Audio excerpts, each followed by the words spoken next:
안녕하십니까. 성시경쇼에 오신 여러분들을 환영합니다. 저는 진행을 맡은 배두원입니다. 반갑습니다. 저희 성시경쇼는 성공에는 별 도움이 안 되는 시사경제 토크쇼를 표방합니다. 성공에 별 도움도 안 되는데 왜 이 방송을 들어야 되느냐? 그러게요.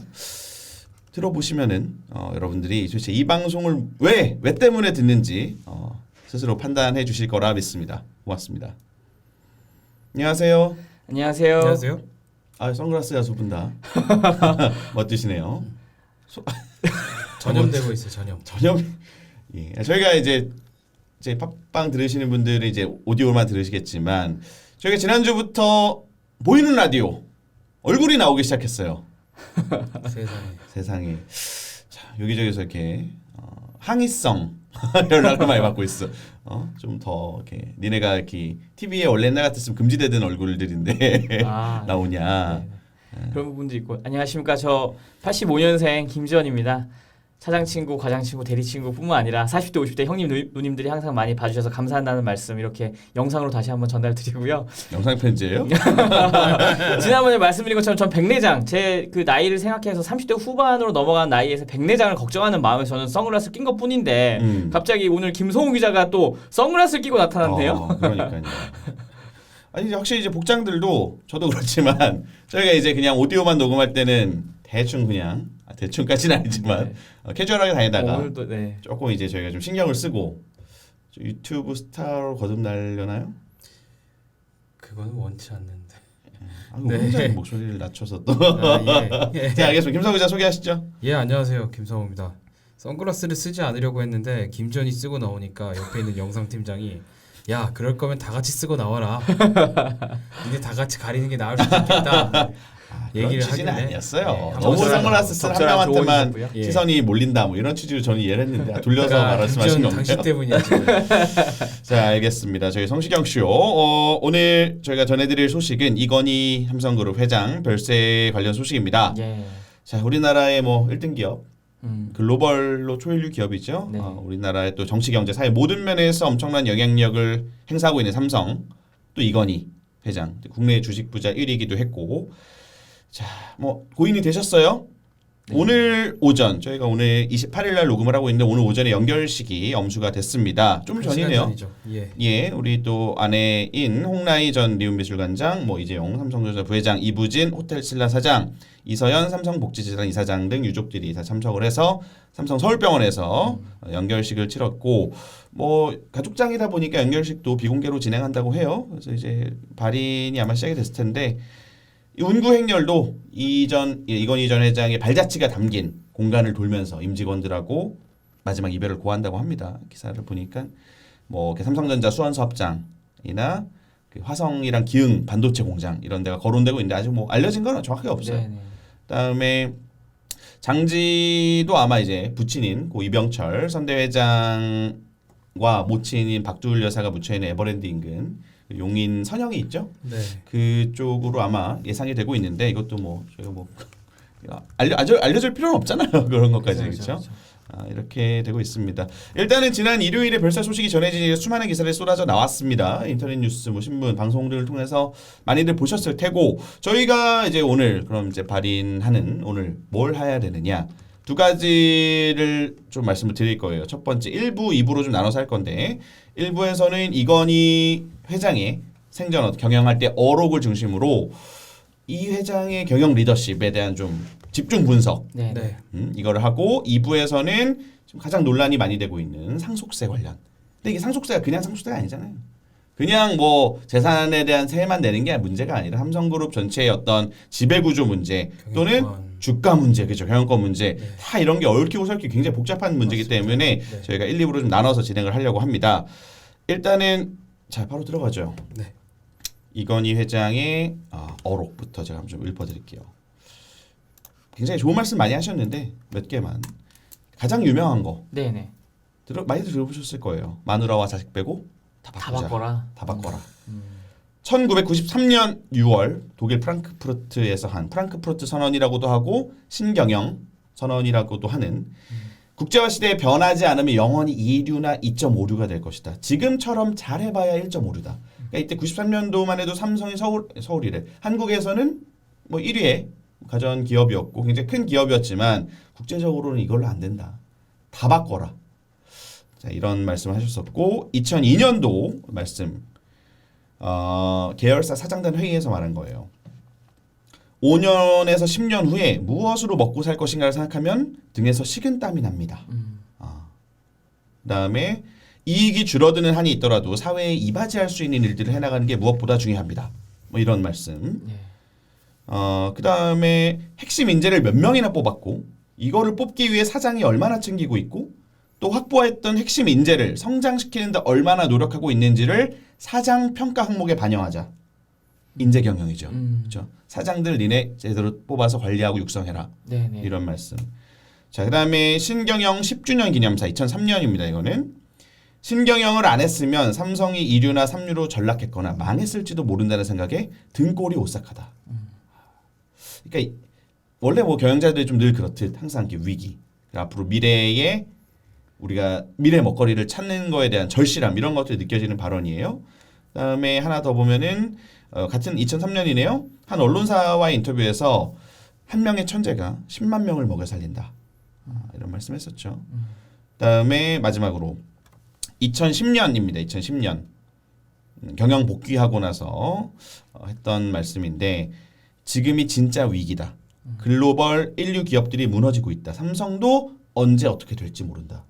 저는 이런 게 되게 중요하다고 생각해요. 국내 초인류 기업이자 국내 굴지 1위 재벌 대기업이고 너무 잘 나가던 시절 2010년. 네네. 근데도 삼성 언제 어떻게 될지 모른다.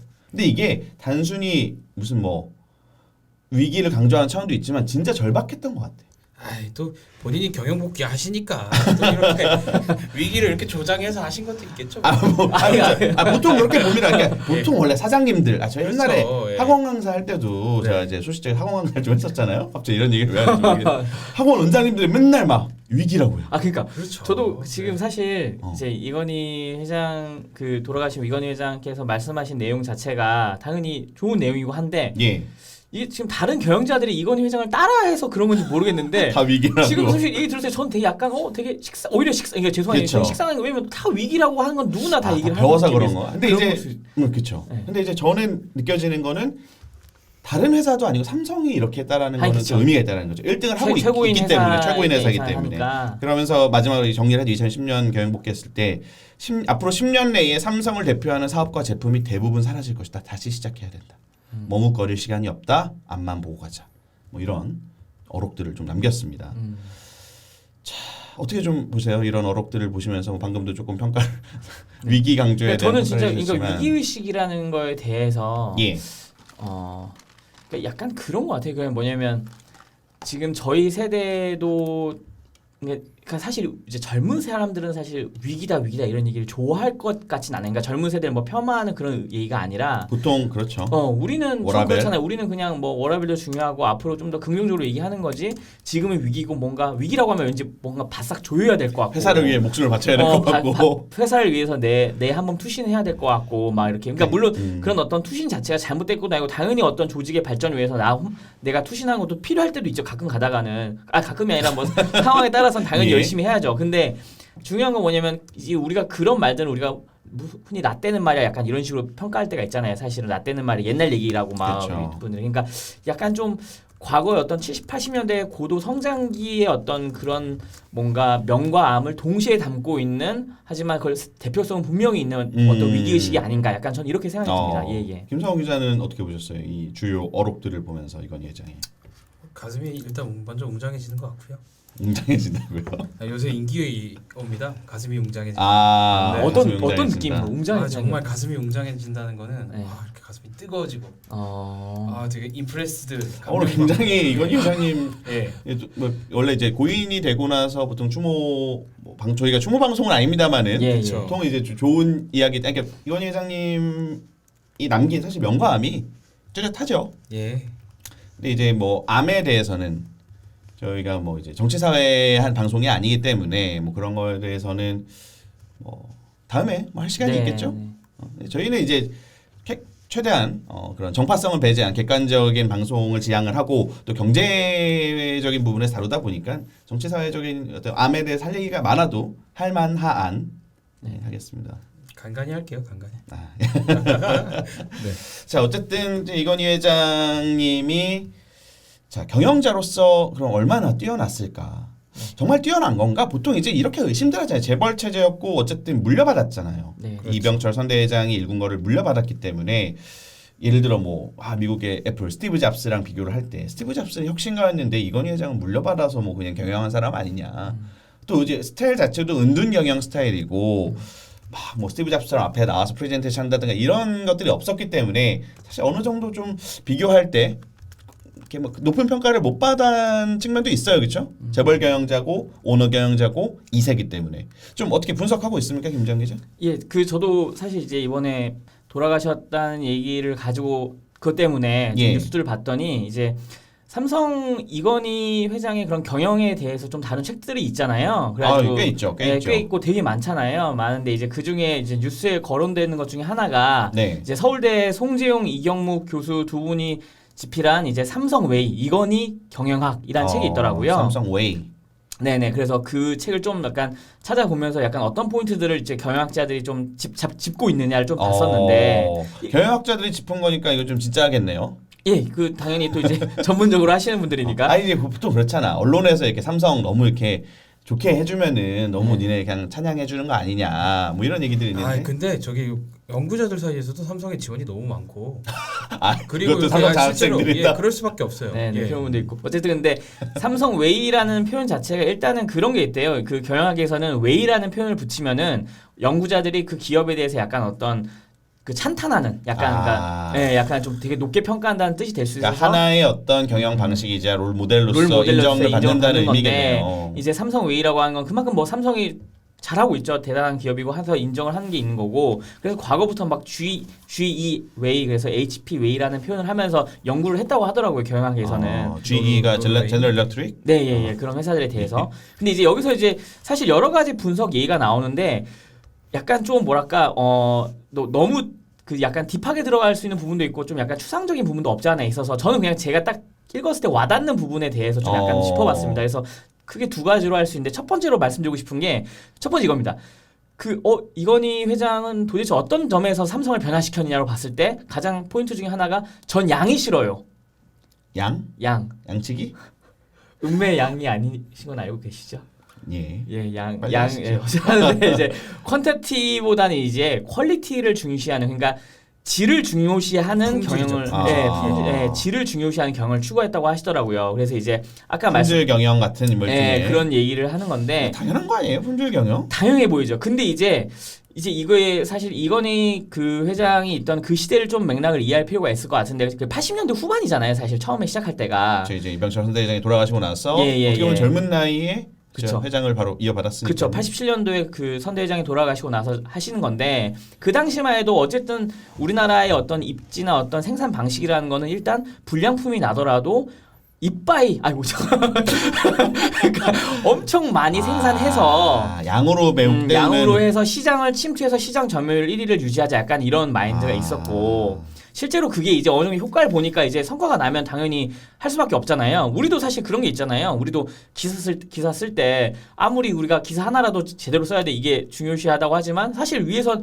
그게 아니라 양으로도 승부를 쳐야지. 오늘 왜 그러십니까? 일본어가 오늘 갑자기 일본이 갑자기 생각나는 거. 어쨌든 근데 양으로도 승부를 쳐야지. 그러니까 사실 이제 모든 조직이 양과 질에서 어느 균형점을 찾느냐가 대단히 중요한 문제일 수밖에 없는데. 물론 둘 다 중요하지. 양도 맞춰져야 둘 다 되지만 중요하지만. 이건희 회장이 취임했던 그 80년대 뭐 후반 90년대만 네네네네. 해도 우리나라의 경영 분위기가 네네네네. 품질보다는 어떻게 보면 양으로 승부하는 그쵸, 양으로 값싼 승부하는 노동력에서 일단은 기업을 많이 만드는 거에 초점을 많이 맞췄던 거네요. 맞습니다. 근데 그래서 이제 그거를 패러다임 바꿨다. 이제 그러면서 이분이 이런 비유를 해요. 5천년 우리가 당군 이래 5천년 역사인데 5천년 역사를 바꾸는 거랑 봤다. 그러니까 양 문화에서 질 문화로 가는 거는 당시에 진짜 그게 큰 패러다임의 변화인가 보네요. 사람들의 그 내재화된 그 뭔가 일단 많이 생산해서 어쨌든 밀어넣어 이런 거를 벗어나야 된다. 그때 당시만 해도 우리나라가 사실 지금의 중국 같은 어떻게 예, 카피캣 뭐 지금 중국은 사실 이미 카피캣도 넘어섰죠.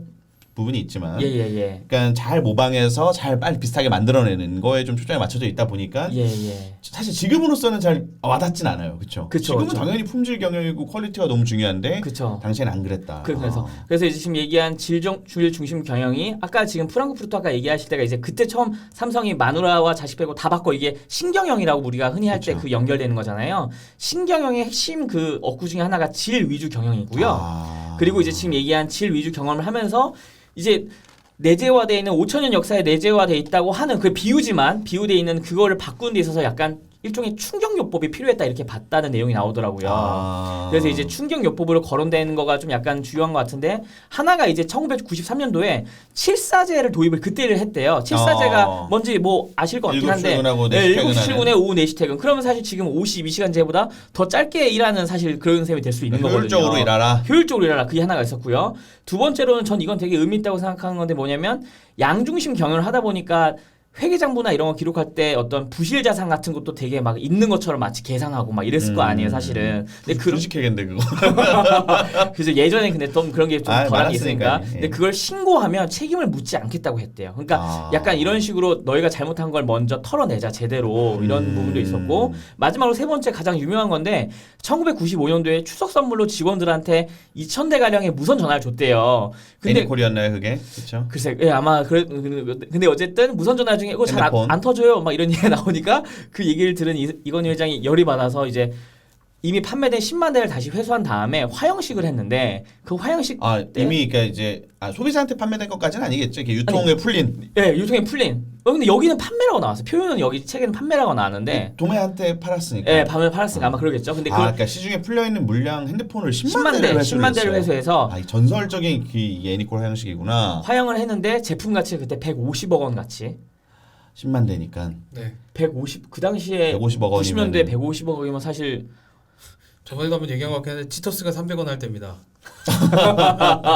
그러니까 이 천원하죠. 애니콜 그러니까 쉽게 말해서 뜯지도 않은 새 제품일 거 아니에요. 그렇죠. 그럼요. 이거를 공장에서 태우라고 지시했다고 제가 알고 있는데 네, 그러니까 완전히 그런 그냥 식으로 충격요법을 충격요법을 준 거죠.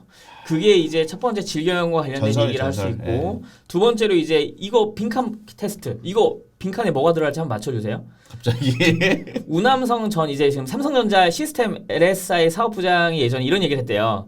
삼성전자 반도체 핵심 역량은 빠른 땡땡과 1등하고자 하는 열망이다. 땡땡이 뭘까요? 빠른 땡땡 네, 모르겠는데. 김성 기자 뭔 것 같아요? 빠른 땡땡 모르겠는데요. 스피드입니다. 땡땡땡이라고 해야죠 그러면.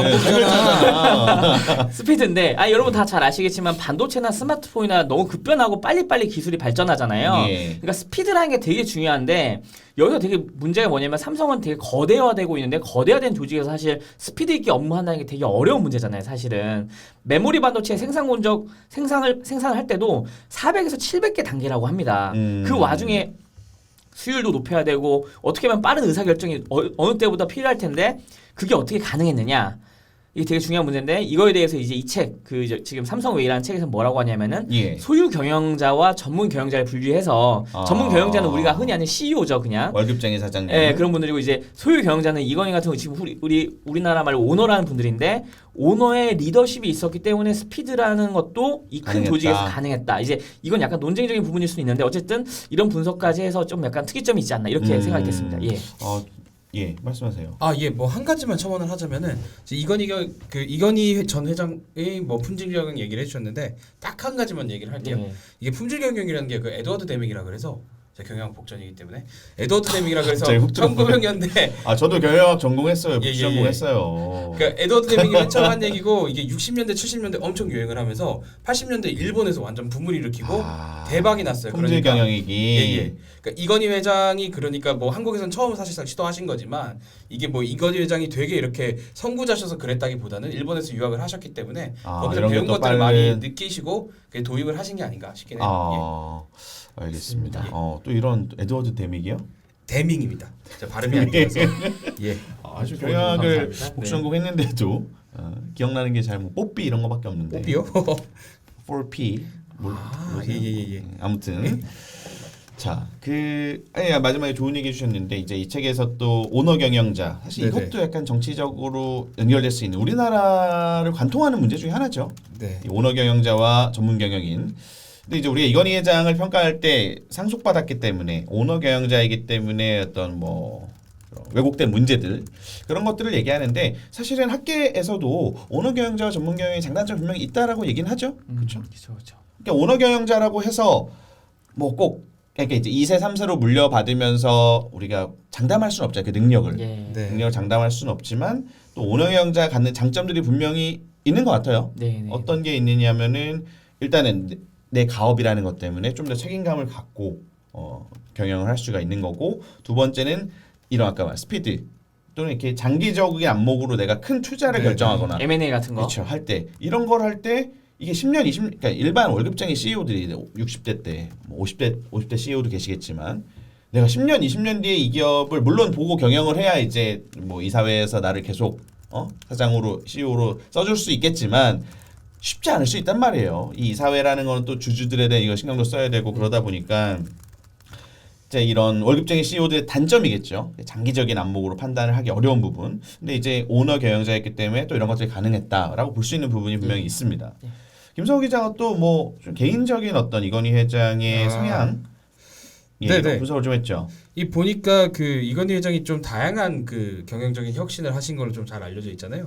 그 뭐 그거에 대해서 이건희 회장이 영화광이셔서 그 영화에서 많은 감명을 받았다 뭐 이런 얘기들이 있더라고요. 예. 그래서 뭐 들리는 얘기로는 이건희 회장이 영화를 되게 좋아하신대요. 그 아무래도 좀 일본에서 유학을 하셨잖아요. 네. 그러면서 이렇게 말도 잘 안 통하고 외로우니까 그 시간을 그 VCR 당시 VCR이죠. 보면서 이렇게 많이 보내셨대요. 그래서 영화 광이었구나. 그렇죠. 네. 거의 뭐 많이 보실 때는 뭐 한 해에 1,300, 1,500편 보실 정도로 한 해예요? 예. 1년에? 예. 맞습니까? 예, 확실합니다. 하루에 거의 뭐 한 3-4편씩 본 것 같은데 그렇죠. 그러면? 3-4편씩 본 거죠. 365일 동안? 예, 그렇게 되는 거죠. 영화 평론가 수준인데요, 그 정도면? 사실 그렇죠. 네. 어... 그 뭐 다양한 거를 그래서 경영을 그렇게 도입을 하신 것 같아요. 그래서 뭐 이런 얘기들도 있어요. 뭐 그 임원진들 다 불러놓고 내가 뭐 영화 엄청 많이 봐서 뭐 비디오 VCR 엄청 보는데 도시바 거는 뭐 하루에 3개씩 봐도 안 뜨겁다. 근데 우리 거 왜 뜨겁냐 이런 얘기도 하시고. 그래서 뭐 발열을 줄일 수 있는 거 예, 체크해라 뭐 맞아 그 본 것 같아요. 저도 그런 네네네. 말씀하는 거를. 그래서 뭐 이건희 회장이 좋아하셨던 영화 크게 두 가지가 얘기가 나오는데 하나는 뭐 천칭의 시라 그래서 이거 홍사덕 씨가 오랜 친구잖아요. 홍사덕 씨가 얘기를 한 건데 고인이 되셨죠. 예, 홍사덕 고인이 전 되셨죠. 의원도. 예. 네. 홍사덕 씨가 얘기한 천칭의 시가 뭐냐면은 이병철 회장이 좀 뭐랄까 추천을 해주신 영화래요. 아, 그러니까 아버지가 예. 추천해준 영화 예. 천칭의 시? 예. 처음 들어봤는데 저는. 이거 되게 오래된 흑백 영화고요. 그리고 이게 누구 얘기냐면은 일본의 골동 상인인 그 곤도 사고로라 그래서 좀 인터넷 치시면 나올 거예요. 되게 한국에는 되게 곤도 나쁜 사골 사고로? 예. 예, 사고로. 예. 뭐 그런 분이 있는데 그분에 대한 얘기예요. 그분이 원래는 그 소뚜껑을 만드는 집 아들인데 아버지가 어느 날 가가지고 그 우리 소뚜껑을 하나 줄 테니까 팔아오라 그래요. 아, 나 예. 들어본 것 같아 이 얘기. 예. 그래서 팔아오라 그러니까 이 양반이 이걸 어떻게 팔까 하다가 팔기 위해 노력을 하겠죠. 근데 팔면서 이게 물건을 파는 게 어떤 건지를 느껴요. 그러면서 여기 영화 제목인 천칭이 시에서 천칭이 이렇게 저울이잖아요. 그러니까 상인에 대한 어떤 예, 그렇죠. 상인이 이렇게 균형을 맞추는 직업인데 그 균형이라는 것은 판매자의 마음과 구매자의 마음 사이의 균형이다. 이런 내용을 담은 영화입니다. 그러니까 그 영화를 보는 것도 이렇게 경영학적인 어떤 수업을 받는 느낌으로. 예. 뭐 그 외에 또 뭐 많이 보셨다는 걸로는 배너가 있어요. 근데 배너 보기 쉽지 않은 영화거든요. 길고 어렵죠. 길고 긴 게 아주 지루한 게 좀 문제죠. 근데 그런 걸 되게 좋아하셨다고 하더라고요. 네. 그러니까 그런 것들이 또 이렇게 경영에 배너도 그런 뭐 영향을 미친 건가요?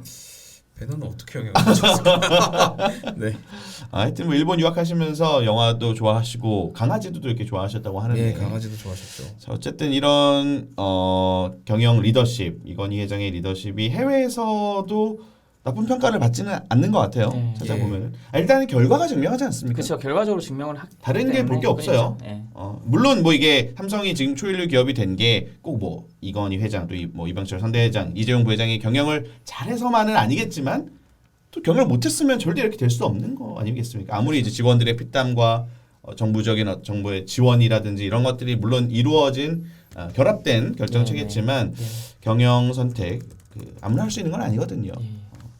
아무튼 네 이렇게 저희가 이건희 회장의 경영 리더십에 대해서 분석을 좀 해봤습니다.